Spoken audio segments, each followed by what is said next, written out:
Victor Lustig was no ordinary criminal. He was an artist of deception, a self-styled count who moved through the world with charm and cunning. He thrived in the grand hotels and ocean liners of the early 20th century, trading in trust and illusion. Paris in the 1920s was his perfect stage, a city of wealth, chaos, and opportunity.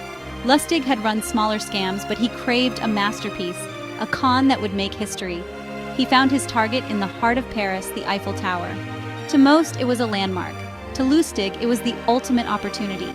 He knew the best cons are built on a sliver of truth, twisted just enough to be believable. He studied the tower's history, its maintenance, and the public's mixed feelings about it. Paris was a city in flux, used to grand projects and constant change. Lustig would use this atmosphere to his advantage. He wasn't just planning a crime, he was crafting a legend. The Eiffel Tower would become the centerpiece of his greatest deception. He would sell not just scrap metal, but a piece of Paris itself. The stage was set for the most audacious con of his career. All he needed was the perfect story and the perfect mark. The legend of the man who sold the Eiffel Tower was about to begin. Paris in 1925 was a city of glamour and uncertainty, still debating the fate of the Eiffel Tower. Built for the 1889 World's Fair, the tower was expensive to maintain and, to some, an eyesore. Rumors of its possible demolition floated through newspapers and cafes. Lustig saw his opening. He didn't need to invent a story, just amplify the whispers. He forged government documents and became the Deputy Director General of the Ministry of Posts and Telegraphs. With a partner posing as his secretary, he prepared to approach Paris's top scrap metal dealers. The plan invited a select few to a secret meeting, making the deal seem exclusive and urgent. The secrecy would keep them from comparing notes or checking with the real government. He chose the Hôtel de Crillon, a symbol of power and legitimacy, for the meeting. Every detail was designed to build credibility and lure his targets in. Lustig's con was simple, elegant, and perfectly timed. The city's doubts became his greatest weapon. The trap was set. Lustig's forged letters summoned 5 top scrap dealers to his lavish suite. He played the weary official, burdened with a secret. The Eiffel Tower was to be sold for scrap. The dealers, sworn to secrecy, felt like insiders on a historic deal. Lustig took them on a limousine tour of the tower, pointing out rust and decay, reinforcing his story.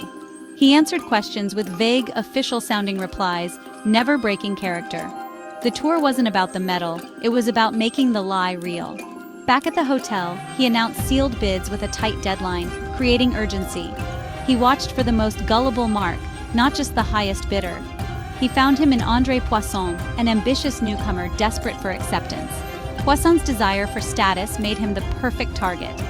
The other dealers hesitated, but Poisson was hooked. Lustig's performance was flawless. The con was in motion, and the bait was taken. All that remained was to reel in the catch. The perfect lie was about to pay off.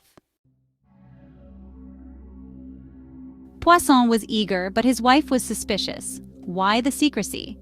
Poisson voiced his doubts to Lustig, who saw an opportunity. Lustig leaned in, confiding that government officials were underpaid and expected gifts to smooth deals. The suggestion of a bribe made the whole scheme feel real to Poisson. Suddenly, the secretive process made sense. Corruption was familiar territory.